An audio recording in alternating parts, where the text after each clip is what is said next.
Existe um lugar bíblico que ninguém consegue visitar. Está debaixo de metros e metros de água. Mas antes de te mostrar esse lugar, você precisa ver os outros 14. Muralhas que caíram para fora, não para dentro, exatamente como a Bíblia descreveu. Pedras que Jesus tocou, calçadas onde ele pisou, ainda estão lá, intactas.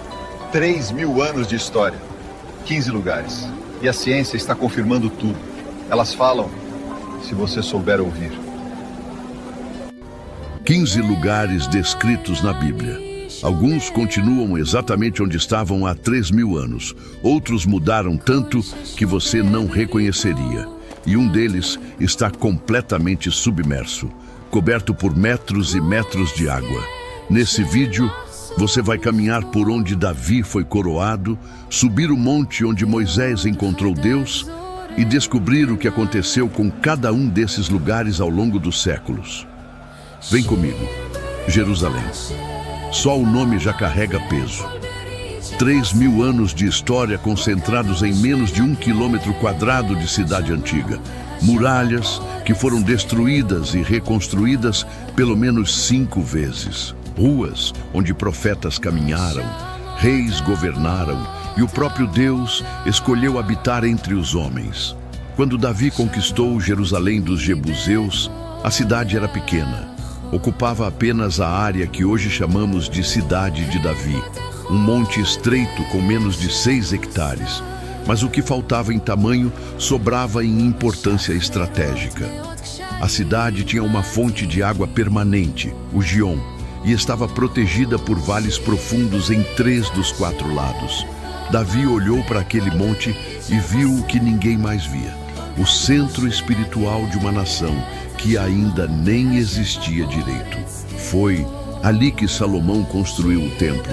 Imagine a cena: 7 anos de obra, 180.000 trabalhadores entre cortadores de pedra, carregadores e supervisores. Cedros trazidos do Líbano por mar e por terra. Ouro em quantidade tão absurda que a Bíblia diz que a prata não tinha valor nenhum na época de Salomão. E quando o templo ficou pronto, a glória de Deus desceu de forma tão intensa que os sacerdotes não conseguiam ficar de pé para ministrar. Hoje, o templo não existe mais. Foi destruído pelos babilônios em 586 a.C., reconstruído, ampliado por Herodes e destruído novamente pelos romanos em 70 d.C. Mas o Muro das Lamentações, o único trecho que sobrou da plataforma do segundo templo, ainda está lá. 19 metros de altura. Pedras que pesam entre 2 e 600 toneladas cada uma. E todos os dias, milhares de pessoas enfiam pequenos papéis com orações nas frestas entre as pedras. O detalhe impressionante: escavações arqueológicas revelaram calçamentos e degraus que estão exatamente no mesmo nível que Jesus pisou há 2.000 anos. Você literalmente caminha onde ele caminhou. Toca pedras que ele pode ter tocado. E percebe que Jerusalém não é só história. É história viva. Agora desce comigo 8 quilômetros ao sul, Belém. A cidade onde o céu tocou a terra da forma mais improvável possível. Na época de Jesus, Belém era insignificante. Uma aldeia de pastores com talvez 300 pessoas. Tão pequena que o profeta Miqueias a chamou de pequena demais para estar entre os milhares de Judá. Mas foi exatamente ali que Deus escolheu nascer como homem. Não em Jerusalém, a capital religiosa. Não em Roma, a capital do poder. Numa vila de pastores, numa gruta usada como estábulo, entre o feno e o cheiro de animais. Hoje, no lugar onde a tradição diz que Jesus nasceu, existe a Basílica da Natividade, uma das igrejas mais antigas do mundo em funcionamento contínuo. Foi construída por ordem de Helena, mãe do imperador Constantino, em 339 d.C. A entrada principal é tão baixa que você precisa se curvar para entrar. Chamam de Porta da Humildade.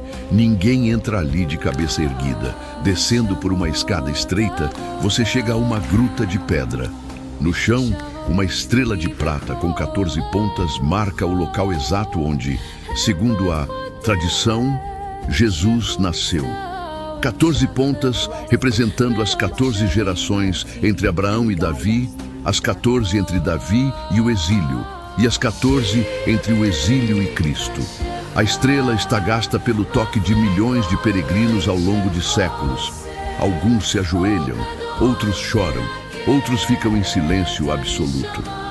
Mas Belém também revela um contraste brutal. Para chegar lá saindo de Jerusalém, você passa por um muro de concreto de 8 metros de altura. O muro de separação entre Israel e Cisjordânia.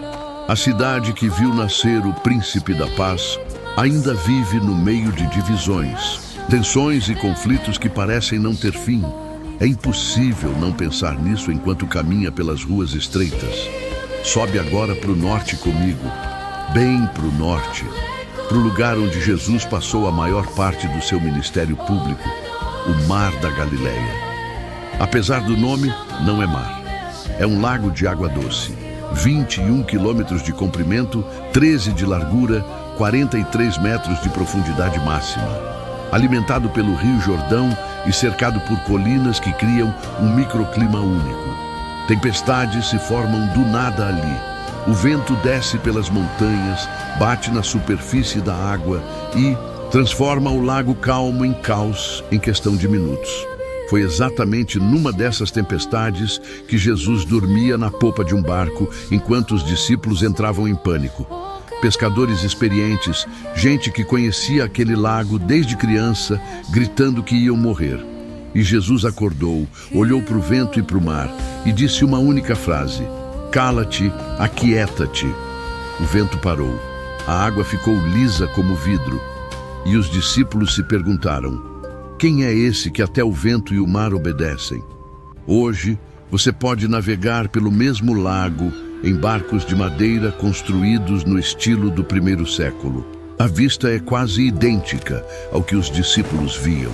Colinas verdes, água azul profundo, pescadores lançando redes. Em 1986, uma seca severa baixou o nível do lago e revelou algo extraordinário. Uma barca de madeira de 2000 anos, preservada no lodo, provavelmente da época de Jesus. Hoje está num museu em Ginosar, a poucos quilômetros dali, uma cápsula do tempo flutuante.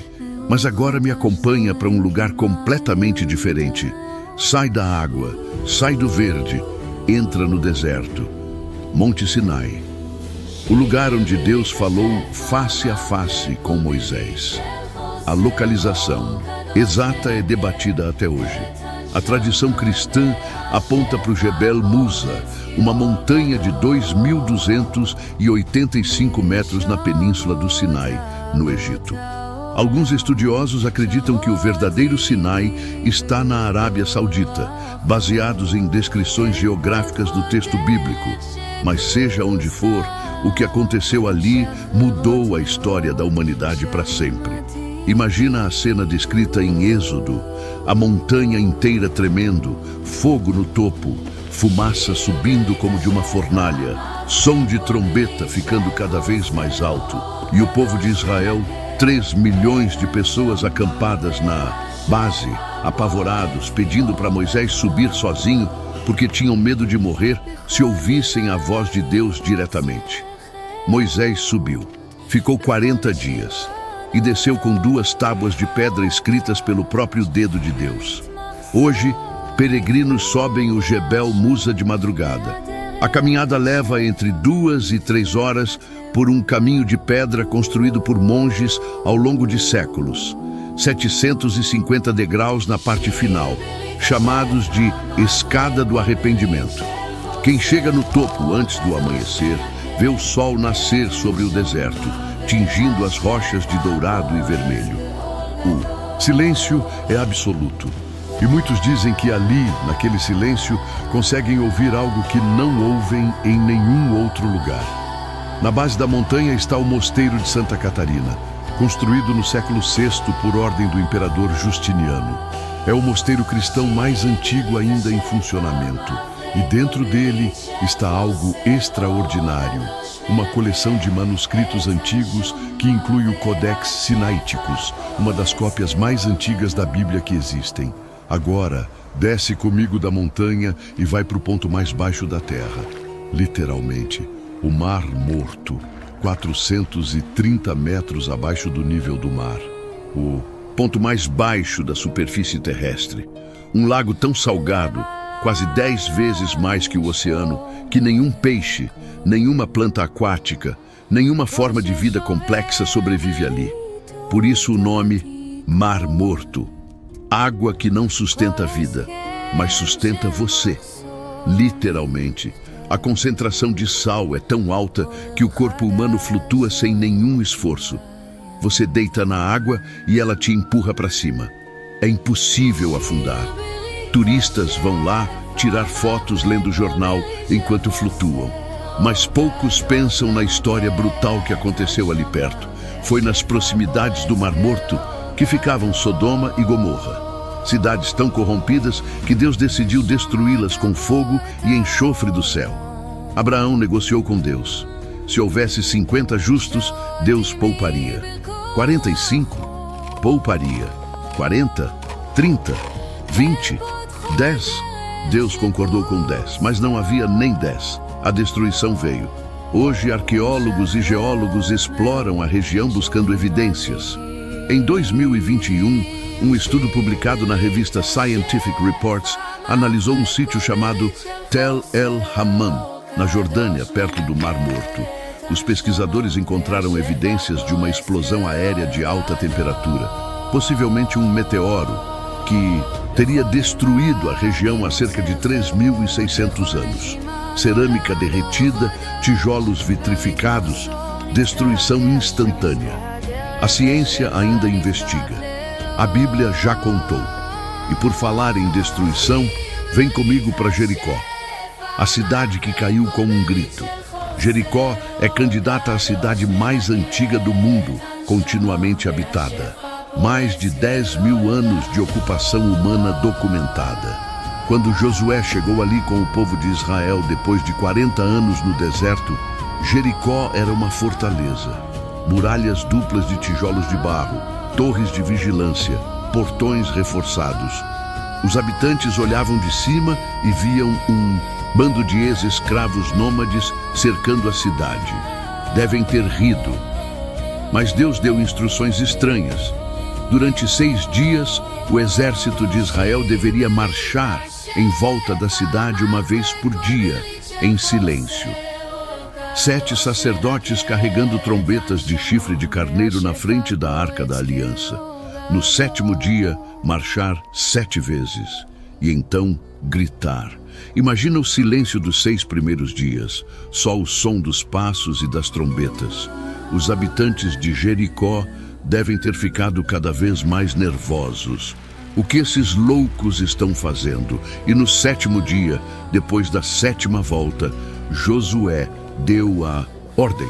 O povo gritou e as muralhas desabaram. Hoje, escavações no Tel Es-Sultan, o monte arqueológico de Jericó, revelam camadas e mais camadas de civilização. E sim, há evidências de muralhas que desabaram para fora, não para dentro, como aconteceria num ataque normal com arietes. Caíram de uma vez, de fora para dentro, exatamente como a Bíblia descreve. E ali perto está a fonte de Eliseu, um manancial que, segundo o relato bíblico, tinha águas ruins que causavam morte e abortos. O profeta Eliseu jogou sal na nascente e purificou as águas. Até hoje, a fonte jorra água cristalina no meio do deserto. A cidade que Josué destruiu ainda está ali, ainda tem água, ainda conta a história. Agora sobe para o norte de Israel comigo. Monte Carmelo, o lugar onde o céu mandou fogo. O Monte Carmelo é uma cadeia montanhosa que se estende por cerca de 39 quilômetros ao longo da costa mediterrânea de Israel. Hoje é área verde, coberta de vegetação, com vista para o mar de um lado e para o vale de Jezreel do outro. Um lugar bonito, pacífico. Mas foi ali que aconteceu um dos confrontos mais dramáticos de toda a Bíblia. O Rei Acabe e sua esposa Jezabel tinham levado Israel à adoração de Baal. 450 profetas de Baal comiam na mesa da rainha. O profeta Elias era o único profeta de Deus que tinha sobrado. Pelo menos era o que ele achava. E ele desafiou os profetas de Baal para um confronto público no Monte Carmelo.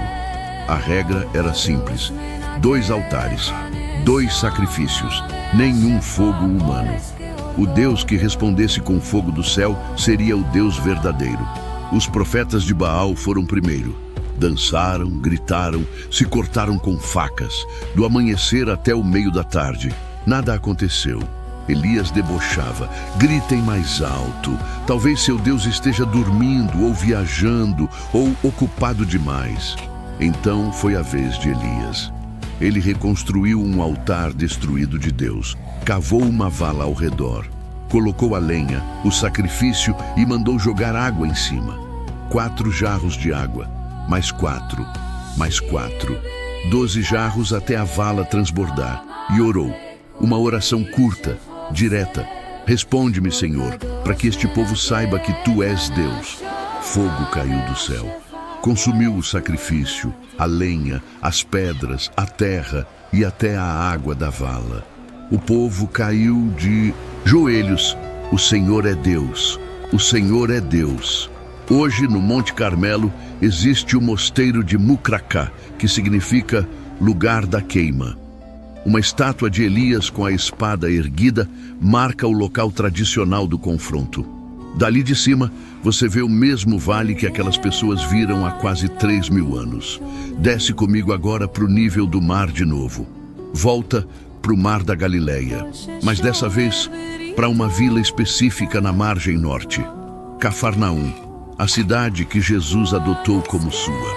Nazaré era a cidade onde Jesus cresceu, mas Cafarnaum foi a cidade onde ele viveu durante a maior parte do ministério público. Mateus chama de sua cidade.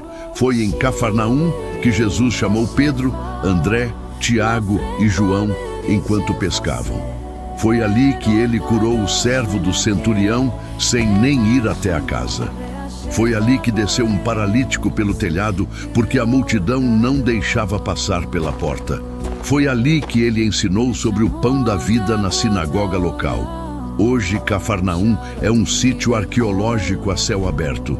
As ruínas mostram a base de uma sinagoga de pedra calcária branca, construída no 4º ou 5º século sobre os fundamentos de basalto negro de uma sinagoga anterior.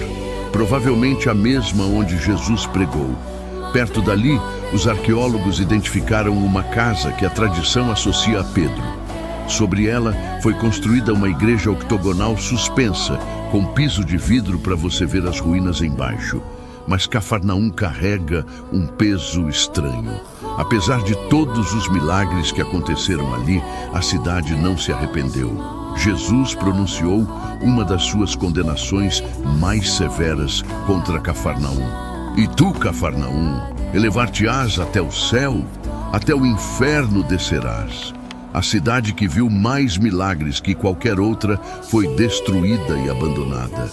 Hoje, as ruínas silenciosas lembram que presenciar o sobrenatural não garante transformação do coração.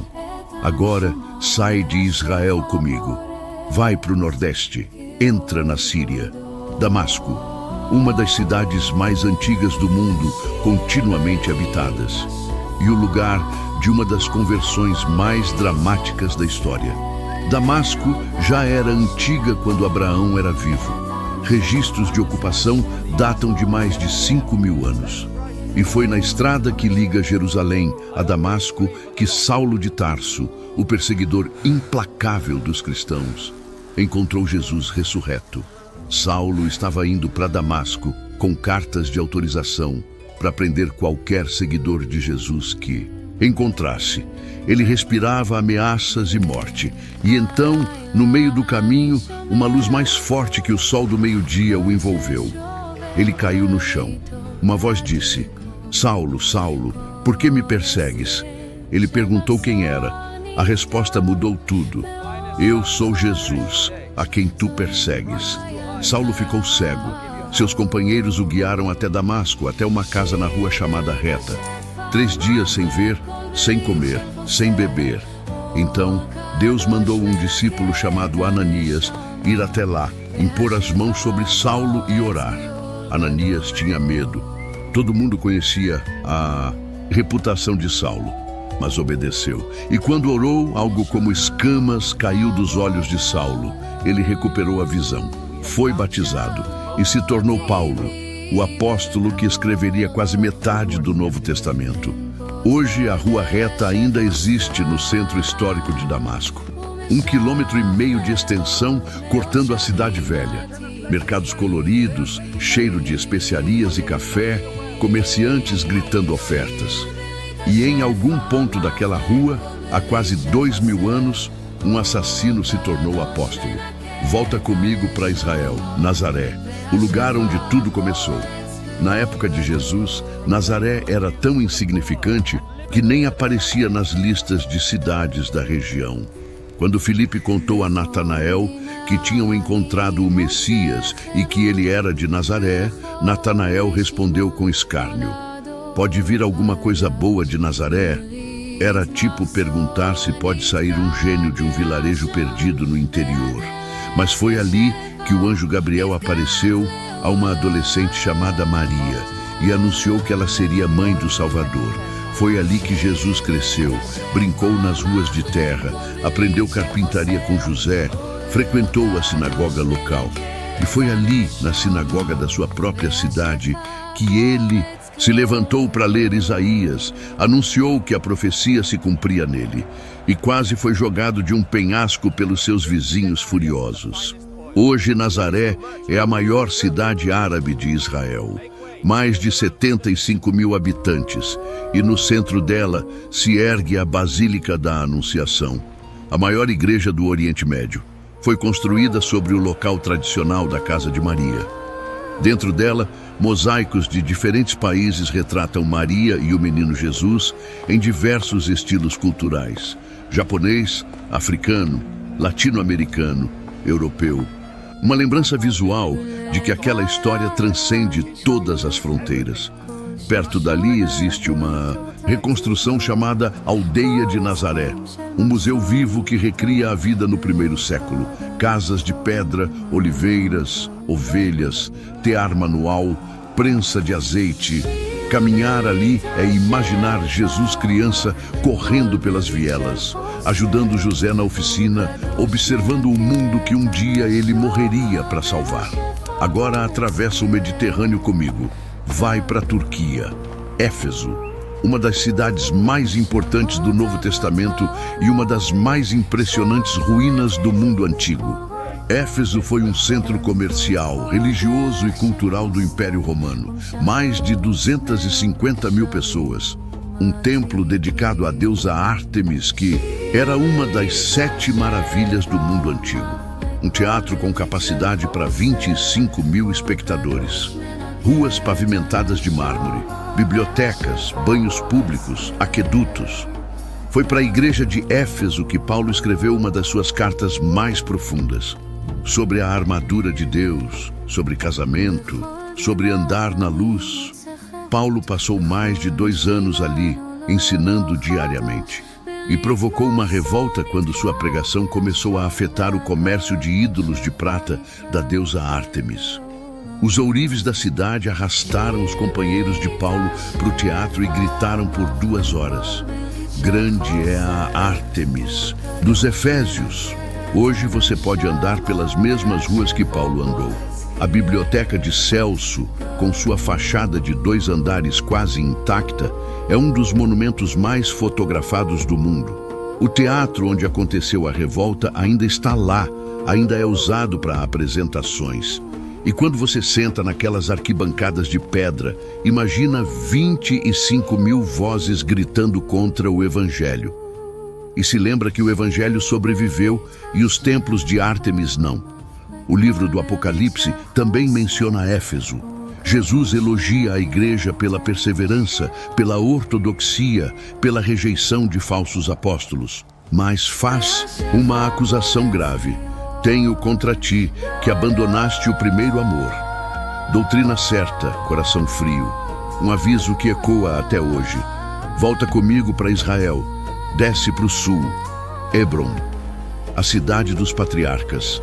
Hebron é uma das cidades mais antigas do mundo e uma das mais sagradas para o judaísmo, cristianismo e islamismo. Foi ali que Abraão comprou a caverna de Macpela para enterrar Sara. Pagou 400 siclos de prata, um preço alto, mas fez questão de comprar legalmente, não aceitar de graça. Aquela terra seria dele e dos seus descendentes por direito de compra. Dentro daquela caverna estão, segundo a tradição, os túmulos de Abraão e Sara, Isaque e Rebeca, Jacó e Lia. 6 dos maiores nomes do Antigo Testamento descansando no mesmo lugar. Sobre a caverna, Herodes construiu um edifício monumental no 1º século a.C. Muros de pedra calcária, 16 metros de altura, com o mesmo estilo das construções do Monte do Templo em Jerusalém. Aquele prédio ainda está de pé, praticamente intacto, 2000 anos depois. Hoje, Hebron é uma cidade dividida. Tensões entre comunidades árabes e judaicas, checkpoints militares, muros e grades. A cidade onde Abraão fez aliança com estrangeiros é hoje um dos pontos mais tensos do conflito israelense-palestino. Mas os peregrinos ainda vão. Judeus de um lado, muçulmanos do outro, ambos reverenciando os mesmos ancestrais. Agora vai para o norte comigo. Megido, o lugar onde a história vai terminar. Megido está posicionado num ponto estratégico que controla a passagem entre o Egito e a Mesopotâmia. A Via Maris, a principal rota comercial do mundo antigo, passava exatamente ali. Por isso, Megido foi disputado por todos os impérios da história. Egípcios, cananeus, israelitas, assírios, babilônios, persas, gregos, romanos, todos queriam controlar aquele ponto. Arqueólogos já identificaram mais de 20 camadas de ocupação no Monte de Megido. Ruínas sobre ruínas sobre ruínas.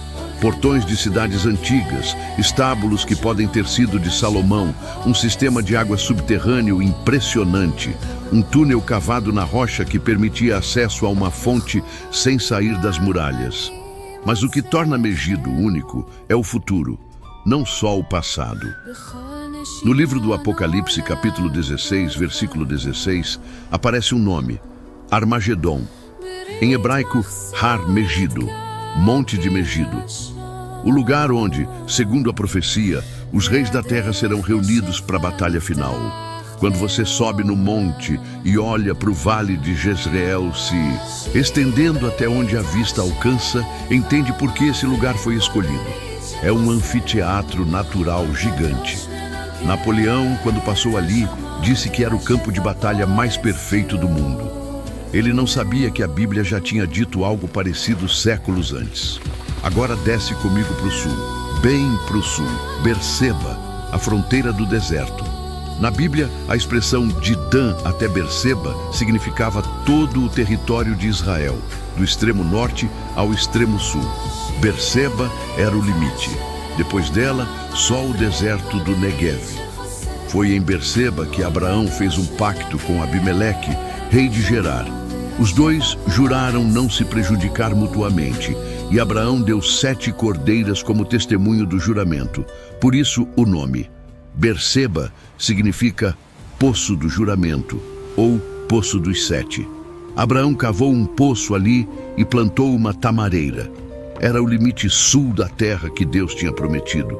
Também foi de Berseba que Agar e Ismael vagaram pelo deserto depois de serem expulsos da casa de Abraão. A água acabou. Agar deixou o menino debaixo de um arbusto para não ver ele morrer. E chorou. Então Deus abriu os olhos dela e mostrou um poço que estava ali o tempo todo. Hoje, Berseba é uma cidade moderna, a maior do Negev, com mais de 200.000 pessoas. Mas o sítio arqueológico de Tel Berseba preserva as ruínas da cidade antiga, incluindo um sistema sofisticado de cisternas e poços que garantia água no meio do deserto. Os arqueólogos encontraram um poço de quase 40 metros de profundidade, cavado na rocha pura. Cada gota de água era preciosa.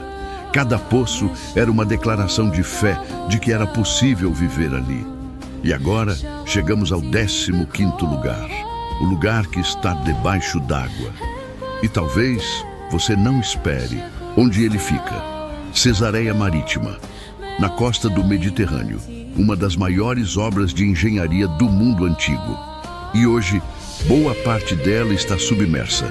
Herodes, o Grande, construiu Cesareia para ser uma maravilha, uma cidade romana completa, do zero, em 12 anos. Mas o desafio maior não era a cidade em si, era o porto. A costa de Israel não tem portos naturais. Não há baías profundas nem enseadas protegidas. Herodes precisava criar um porto artificial em mar aberto. E ele fez exatamente isso, usando uma técnica romana chamada opus caementicium, um tipo de concreto que endurecia debaixo d'água. Os engenheiros de Herodes construíram 2 quebra-mares gigantes que se estendiam por mais de 500 metros mar adentro. Criaram uma bacia protegida maior que o porto de Atenas.